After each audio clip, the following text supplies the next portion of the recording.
are you today? Hello. Good. How are you? Good. Thank you for joining World Speaks on another episode of Justice Speaks. As you know, this is our program where we hear stories from POCs, people of color, where they can talk about their struggles and they can talk about their heritage and culture and just even across the United States or just in their neighborhoods, what other people go through when they have an experience different than their own. So today we're going to talk about your transracial adoption story, and I'm really excited to talk to you about it. Yeah, thank you. Thank you so much for having me. Of course.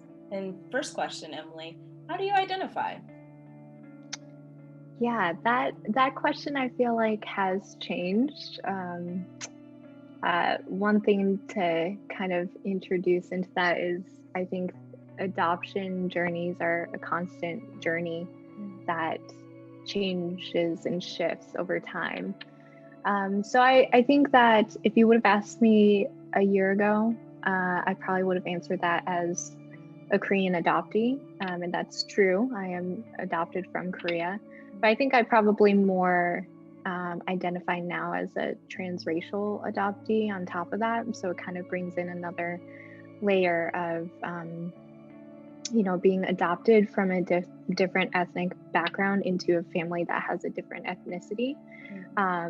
So I think that has helped me kind of along my new steps of my journey is identifying as a transracial adoptee as well.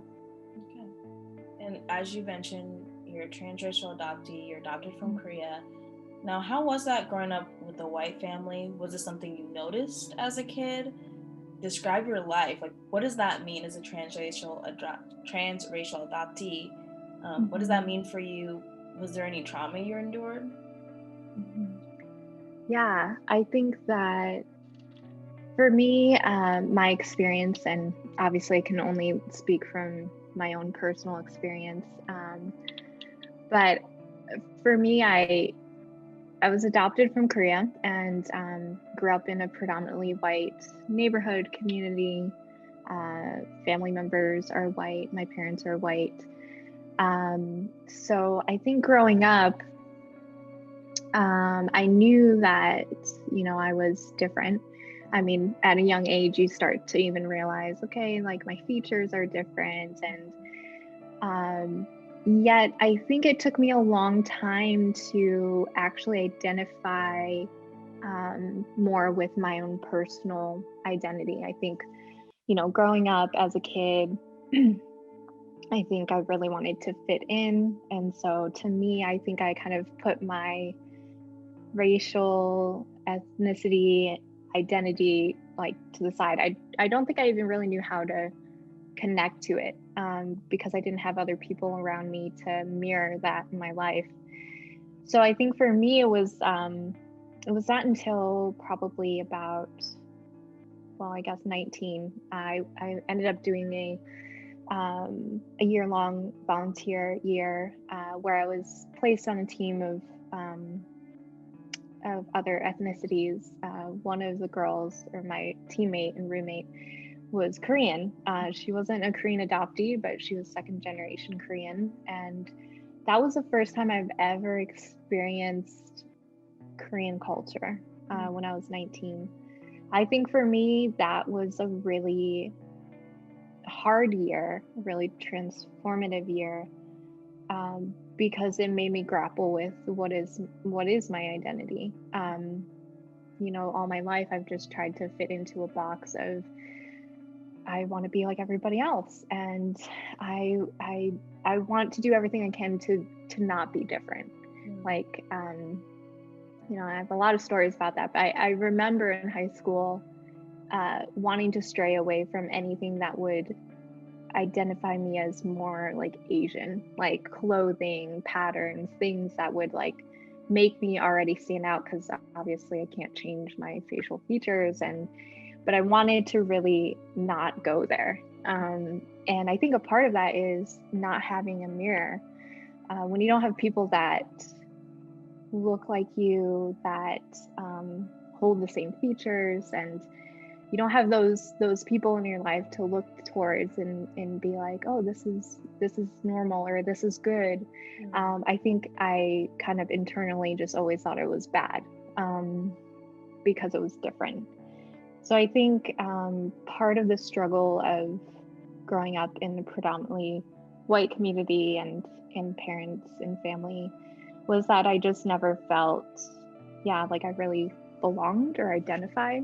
Um, and so when I was able to have people mirror me and actually kind of introduce me to Korean culture and heritage, I think there is a whole nother layer of of shame as well there, where I think a part of being an adoptee or even a transracial adoptee is like imposter syndrome of being like, wow, like I'm 19 going on 20 and I've never had kimchi before, or I've never used chopsticks before. Like all these things are new to me.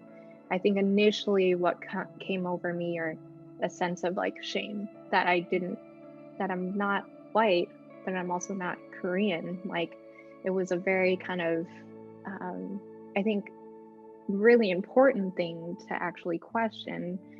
I think at the time, it was kind of hard to kind of grapple with, of like, so where is my identity? I'm not here and I'm not there. Yeah, and learning to kind of accept that, but also like I'm very thankful for people in my life who did mirror me and give me that kind of reflection of Korean culture, and also being able to be connected to other Korean adoptees is like such a huge part of my growth, definitely. And was there an attempt by your adopted parents to introduce Korean culture at all? Like just a little bit, or no, not so much?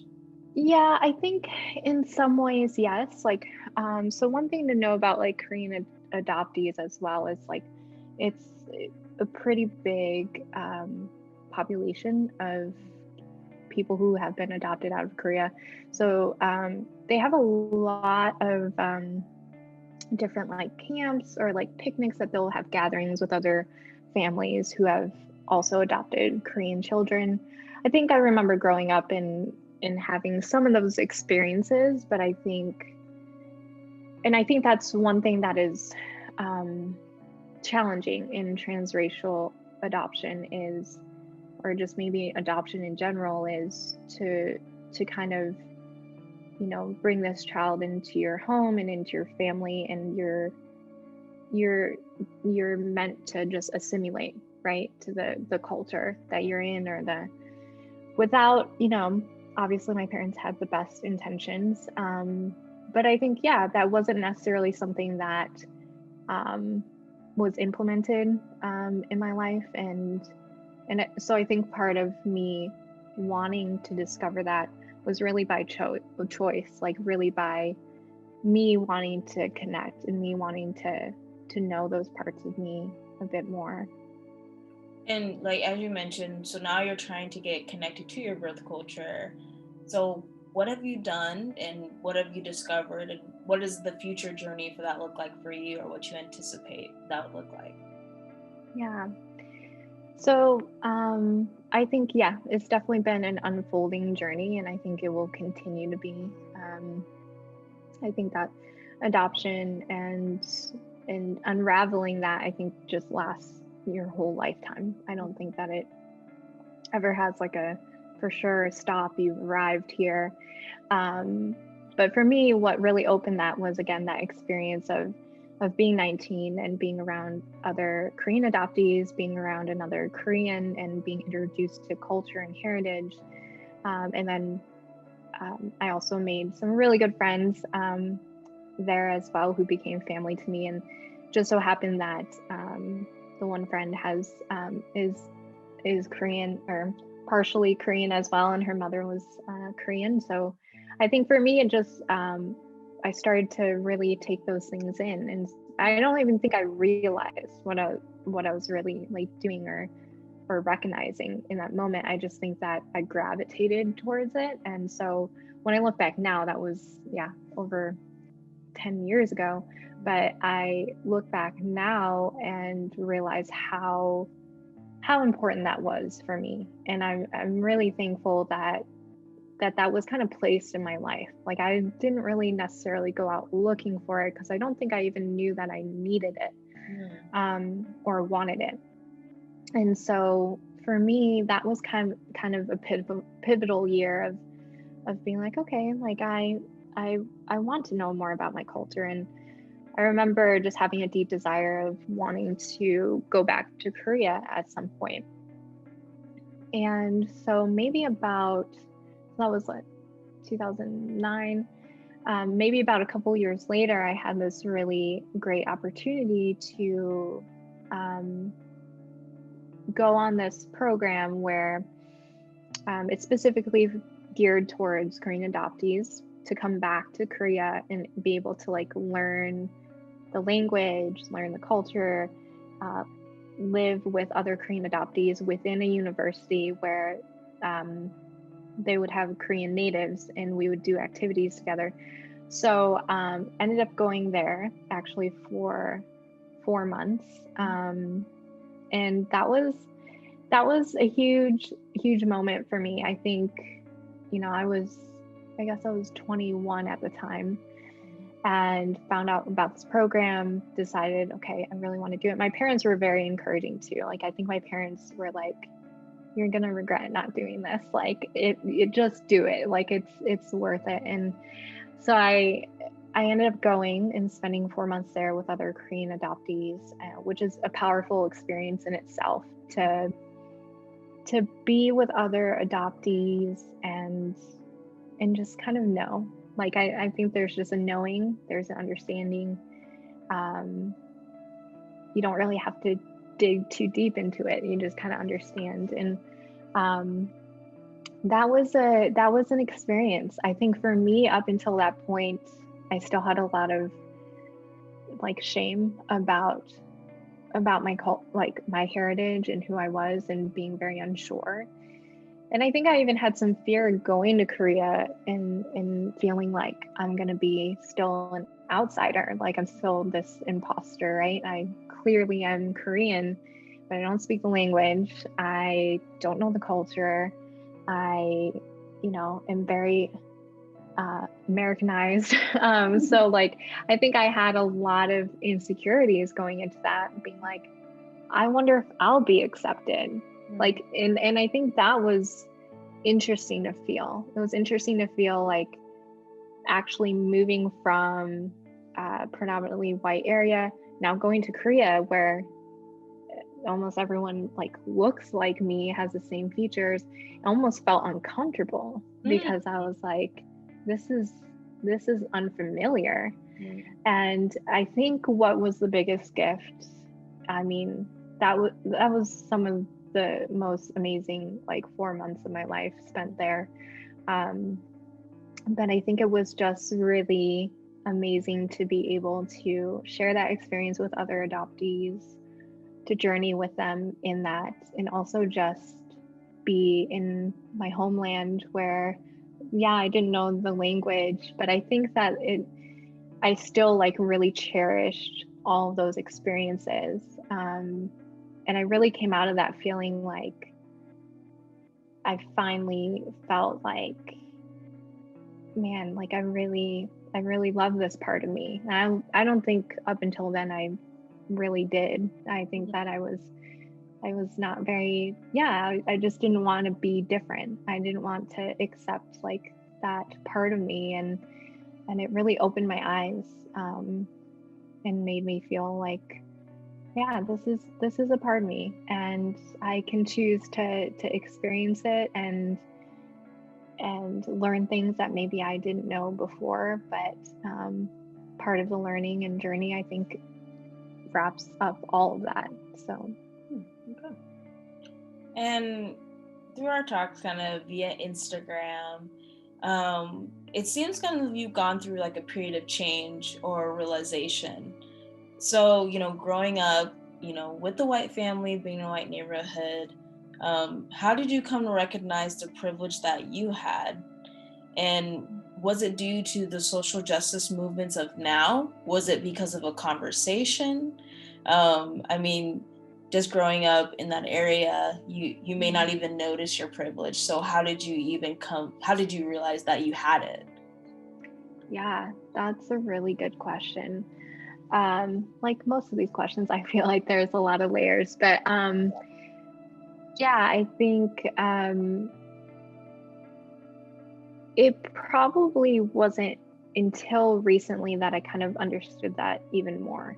I think that, when I was 19 and I was in that space of like having these conversations about racial reconciliation, talking about racial identity, and kind of being confused of where I stood, because I think in that time, it when you're never challenged to like think about that, I think it actually is quite scary. And I think a part of me felt like, but I'm still like white on the inside. Like I remember saying that. I remember like being very like confused of like, well, I don't know. I don't know how I identify. And so I think probably that continued to open up these conversations, right? And until you're in those spaces and you're being asked these questions and you're having these conversations, I think you can breeze past that or miss that. Because again, you don't have people that are mirroring you. You don't have people that are like having the same experiences as you. You're just this person now assimilated into the culture that's predominant. And you don't have those conversations. So I think that kind of began like my journey of trying to unlearn some of those things and process. And I think that 2020 was definitely, on a couple of layers. One, because of the things that happened in 2020 of opening my eyes once more of white privilege, and kind of the years leading up to that really more identifying as Asian American, identifying as a person of color. I think that, again, like kind of over the years, kind of still felt imposter syndrome of like, I don't have the right to identify as this because I didn't fully grow up in this. And what I learned, I think, in 2020 was like, all of the educational readings out there and things that I felt like I could it was no longer for me to read, right? When we're talking about white privilege, I'm not white. Like all of a sudden it was kind of a wake up call, which sounds maybe silly, but I think a part of me realizes I can relate to some of those things because of my proximity to whiteness. So I do benefit from my proximity to whiteness. And what that means is, I benefit from being like growing up in a white community, growing up with white parents, having lighter skin, even though I can identify as a person of color. I think, there's obviously some nuances there of like, in terms of my skin tone color, like can kind of navigate or move in and out of those spaces more freely without really being like, oh, you're different. So I think that is a huge thing, to even look at your community around you and be like, you're not seeing me as Asian. So like in those spaces, if we're talking about privilege, if we're talking about, white privilege, like sometimes I think I could be easily kind of like grouped into that almost, because you grew up in a white family, you're like lighter skin, and so I think really for me in 2020, it was like, wow, like I can see how in ways I've definitely benefited from my proximity to whiteness. But also it's kind of a wake up call for me to stand on my own, because when I'm not as close to whiteness, like the world sees me differently. And I think that's one thing as a transracial adoptee that can be quite challenging, because I never had these conversations with my parents, with my family, with my community. I think a part of who I am, even I've definitely faced, color blindness of like, oh, but you're just Emily, I'm like, okay, but erasure of identity, right? Like, if to actually see me, you have to acknowledge that I'm Korean. That's a good thing. That's okay. Yes, right, right, and it's part of my identity. So when I'm not, this close to you, I'm not like in the restaurant with you, with my parents and with my white family members. If I walk into a place where like it's just me, like just there is a difference. I'm going to be viewed differently. And I think that was really, really, really awakening, I think, for me in 2020 of like, wow, like I now have to take responsibility for how Asian American culture plays a role in this, right? And I have to educate myself on Asian history, or even the nuances there, right? Even within Asian culture, the sentiments and rhetoric of like anti-Blackness is still within that culture.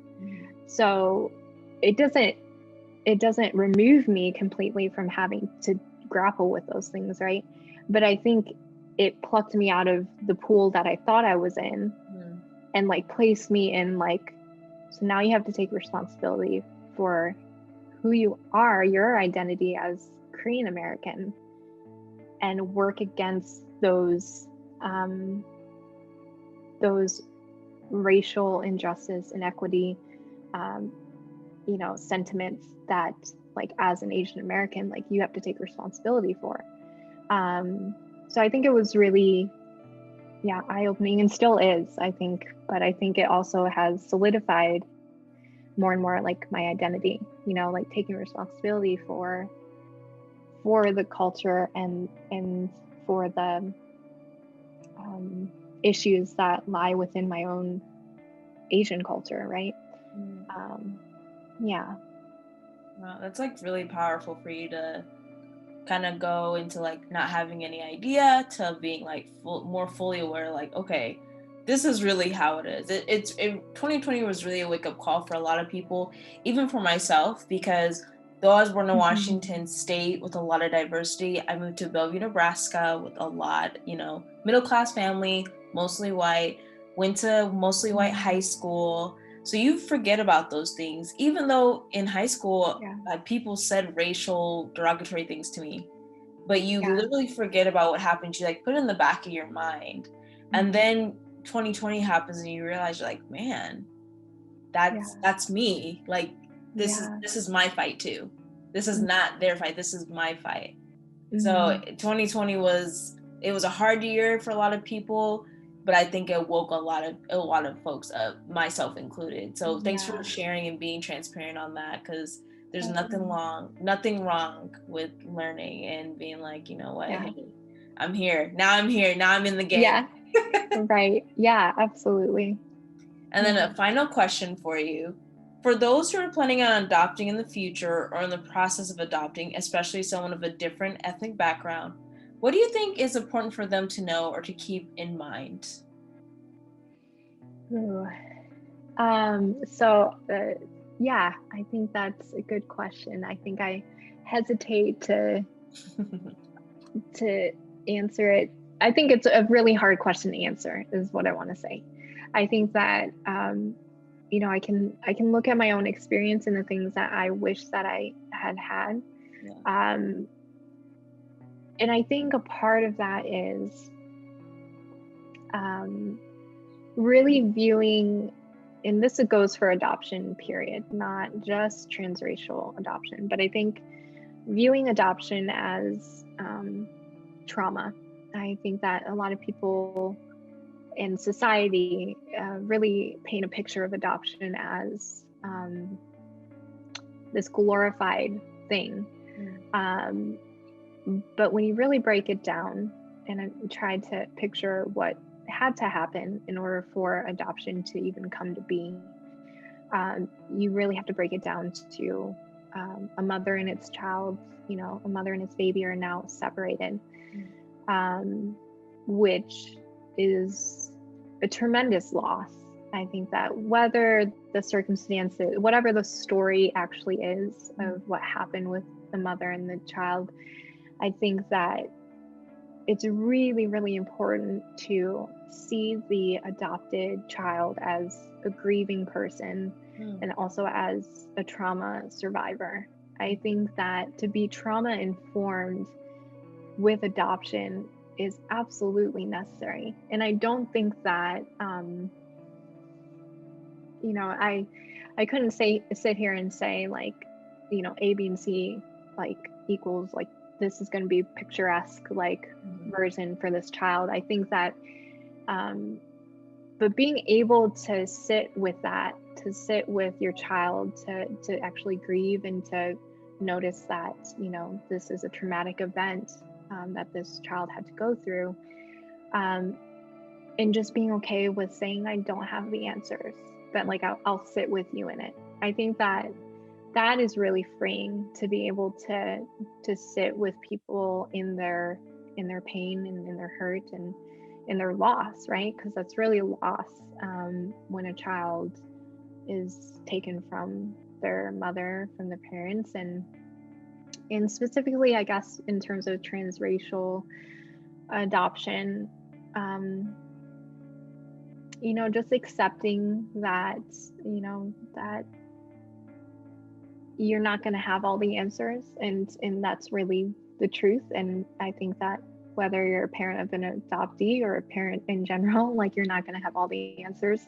But I think just being humble enough to say like, this child was now taken out of the culture and heritage that was once theirs in their first home. Maybe it will be important to like introduce those things to this child. And I think that more so than that, like really using the resources that you can have.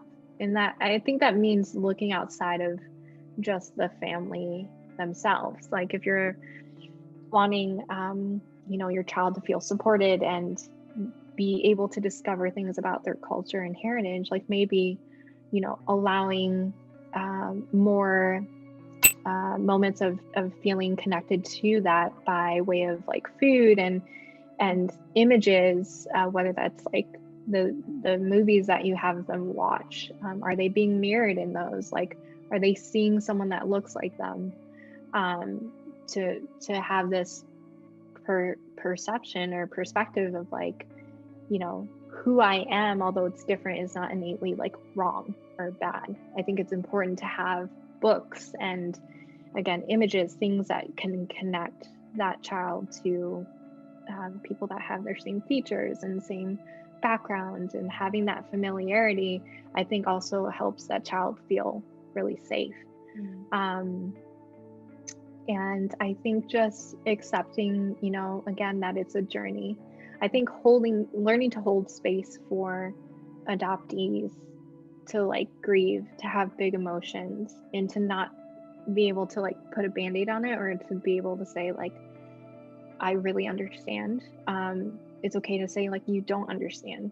And, to say, that your heart like feels that too and hurts as well. I think it's really important for, adoptees to feel heard. I think probably the biggest thing that I'm passionate about with adoption is, it's often one-sided. I feel like often the perspective of adoption comes from the adoptive family. And you don't hear a lot of the perspectives of the actual adoptees, or even the stories of the birth families, right? And I think to really hold space for everyone involved in all of that. I think that it does adoptees, or at least this is how I feel like stories about adoption sometimes feel a bit just not doing the story justice. Like, it's just, if we're only hearing about it from the family who has adopted a child, I think you're missing out on a lot of what's underneath that. And so for me, I think, I've felt really passionate about speaking about my lived experience. And I think there's a lot of nuances there.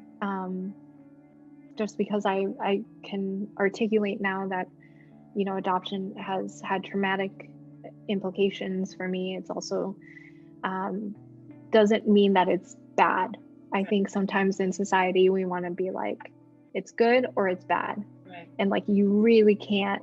It's kind of gray. You wrap that up. It's very gray. It's very gray and so many nuances, right? Like, I think I read this one article one time of an adoptee, and I'm actually reading her book now, of her article of when a family kind of asked her experience of basically coming at it as, are you happy that you were adopted? And it's just not that simple. And it's not a this and this. Mm-hmm. I think what adoption has really taught me in life is like to hold space for the good and the bad, to also hold space to say, I can feel multiple emotions at once, right? I can be sad. I can also be thankful. For me, a lot of my life, I felt like I couldn't really talk as freely about adoption because I was worried that I would look ungrateful. And I think a part of what makes adoptees feel that, and I think a lot of adoptees can say that they relate as well, is because of the perspective that society most often accepts, which again is the perspective of the adoptive family. So if you're hearing it from that side and you're glorifying it and you're saying like, this amazing thing that you did, you gave this child a home, they should be grateful, it doesn't leave much room for those nuances and kind of in-betweens of like, there's a lot in that. And I'm also a human, it's very complex. So yeah, I think that for me, it's hard to be like, this is what I really want adoptive families to know. But I think it's most important, or at least for me, when I look back on my journey, like, I think if I had noted or identified myself as a grieving person, as someone who survived trauma, and that was part of our normal conversation, I think that my healing journey would have looked differently. I don't think necessarily like, I don't look back and think, like I'm really, I think everything unfolded the way that it should have. But I think if I could tell adoptive families, just really making space for their child to have big emotions and grieve and also be okay to say you don't have the answer. Yeah. And like I said, that's really powerful, Emily. I have a best friend who's adopted, and you giving like the insight, like, because I don't think that way. I definitely agree when you say society paints it as like this joyous thing. Not that it's a bad thing, like you said, it's not. Right. It's not a black and white thing. Just because there's kind of a traumatic side to it doesn't mean it's inherently bad. But you just have to know that comes with the territory, because that child is not with their family, and a lot of people, want to know who that is, or who that side of themselves is, and it's not a wrong thing. It's not a bad thing to want to know who that is. So I appreciate your words of wisdom. Of course, what you say is not law, but just what you've experienced, and think that people may appreciate, parents stepping up and saying like, hey, you may have these questions, let's talk them out, or let's get you counseling and get those feelings, those big feelings talked out. But Emily, I want to thank you for your time tonight and sharing your story and just being so open and so candid. We appreciate having you on Justice Speaks. Thank you, Leah. I really, really appreciate it. Thanks for letting me have space to kind of share my lived experience. I appreciate it. Well, thank you. Bye. Bye.